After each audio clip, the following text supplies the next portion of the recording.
ਸਾਰੇ ਭਾਈਆਂ ਨਾਲ ਜੋੜ ਕੇ नमस्कार, सत श्री अकाल, वाहिगुरु जी का खालसा, श्री वाहिगुरु जी की फतेह। साथियों, जलियांवाला बाग और जनरल डायर के बारे में पहले पढ़ा था, पहले सुना था। आज अपनी ज़िंदगी में जलियांवाला बाग भी देख लिया और जनरल डायर भी देख लिया। आज खनौरी बॉर्डर पे, जहाँ पे 13 तारीख से आंदोलन चल रहा है, खनौरी और शंभू बॉर्डर पे, तो आज खनौरी बॉर्डर पर जो घटना घटित हुई, मतलब विचलित करने वाली थी। वो हमने अपनी आंखों से लाइव देखी, दिल को दहलाने वाली थी। 11 बजे आज हमारा दिल्ली कूच था। हमारे शंभू बॉर्डर से सीनियर नेताओं का मैसेज आया कि भाई अभी दिल्ली कूच को रोके रखो, अभी हमारी बातचीत हो रही है। 12 सवा 12 बजे तक मैं खुद वहाँ मौजूद था, तो हमने नौजवानों को रोके रखा।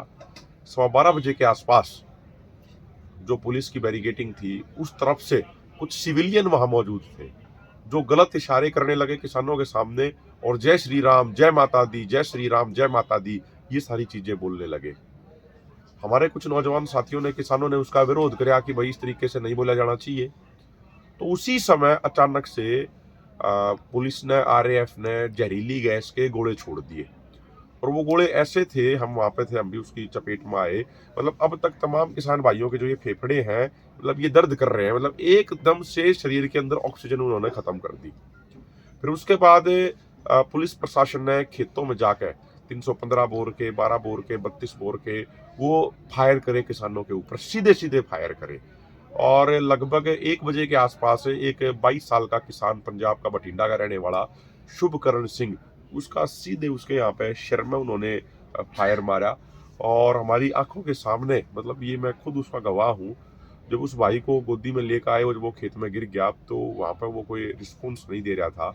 और खालसा एड वालों का जो मेडिकल का वो था, मतलब वहाँ भी उसको, मतलब वो कोई भी सांस उसको नहीं आ पा रहे थे।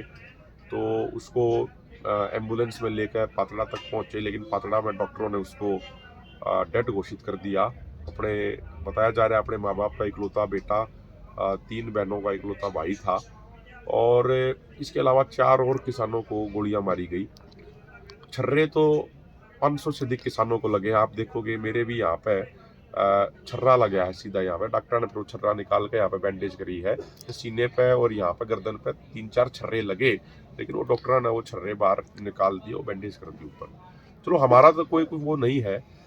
मेन जो बात है, मतलब जिस तरीके से गोलियां मारी गई, और उसके बाद तो मतलब जुल्म की सारी हदें पार करके लगभग 3:30 बजे के आसपास पुलिस वाले और आरएएफ वाले गोले बरसा रहे थे। और गोले बरसाते हुए वो लोग मोर्चे के अंदर घुसे और जबरदस्त फायरिंग, जबरदस्त गोलाबारी करी जा रही थी। और कुछ जो बुजुर्ग किसान जो सो रहे थे अपनी ट्रॉलियों में, उनको ट्रॉलियों से निकाल के उनको बोरियों में बंद करके पीटा गया। और ये मेरे भाई संदीप जी बैठे हैं, ये उस घटना के ये सारे भाई गवाह हैं। मतलब वो कोई पुलिस फोर्स वाले नहीं दिख रहे थे, वो गुंडे थे, और सच में ये गुंडे हैं। ये उन्होंने, मतलब एक ने क्या करा, एक पुलिस वाले ने दोनों हाथ उसके पकड़े, 2 पुलिस वाले ने, और बीच में से उसकी टांग पकड़ के एक किसान की से टांग उन्होंने फाड़ दी। मतलब ये टकना था, टकना पकड़ा यहाँ से और एकदम से मतलब टकना तोड़ दिया, यहाँ से टांगे तोड़ दी। और लगभग बोरियों में बांध के 11-12 किसानों को वो ले गए, और उनमें से कुछ किसानों की दोनों टांगे तोड़ के उनको फिर उन्होंने खेतों में फेंक दिया। तो मतलब जिस तरीके का एक ये व्यवहार कराया जा रहा है, मुझे लगता है कि जो पूरे देश के लिए ठीक नहीं है। आज किसानों पे इस तरीके का अत्याचार हो रहा है, कल दूसरे वर्गों को होगा, फिर तीसरे वर्ग को होगा, हर वर्ग को इस तरीके से निशाना बनाया जाएगा। या जो मोदी सरकार है, या भारत के लोकतंत्र को ऑलरेडी अपने जूतों के नीचे कुचल चुकी है। जो बचा खुचा 5-7-10% लोकतंत्र रह रहा है, उसने भी अपने जूता के नीचे ही कुचलन लाग रहे हैं।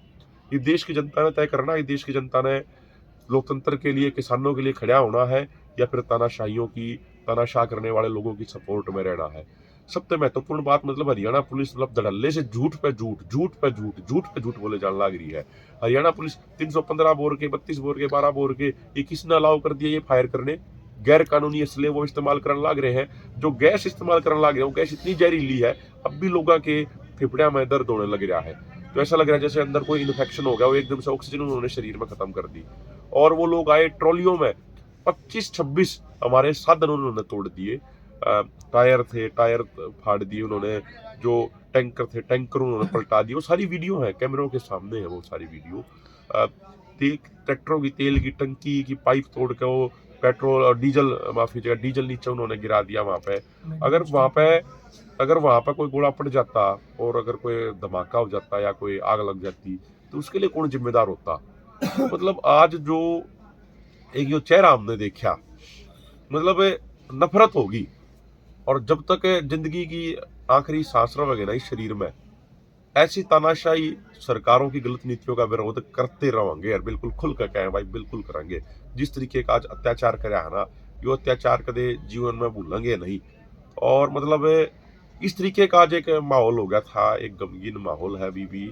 मतलब बहुत मतलब दुख आया, मतलब सरकार का इस तरीके का रुख, इस तरीके की भावना देख के ऐसा लग रहा है कि पता नहीं यार सरकार हमने इस देश का नागरिक मानने भी है या नहीं मानती है, क्या है मतलब कुछ समझ में ये चीज मतलब समझ से परे है। तो भाई मैं तो सारे भाइयों से यही प्रार्थना करूंगा कि बहुत साथियों का, हरियाणा के भी साथियों का चोट लग रही है। हमारा जगबीर भाई है हिसार से, उसको भी चोट लग रही है। हमारा पेटवाड़ का भाई है, उसको भी चोट लग रही है। हमारा सिरसा का भाई है, उसको भी चोट लग रही है। बहुत साथियों को चोट लग रही है। मेरी प्रार्थना है आंदोलन को मजबूत करो सारे साथी। और अगर आप यो आंदोलन नहीं जीत पाए तो न्यू मान लियो यो आखिरी आंदोलन होगा, फिर इसके बाद कोई आंदोलन भी नहीं होगा। बहुत बहुत धन्यवाद।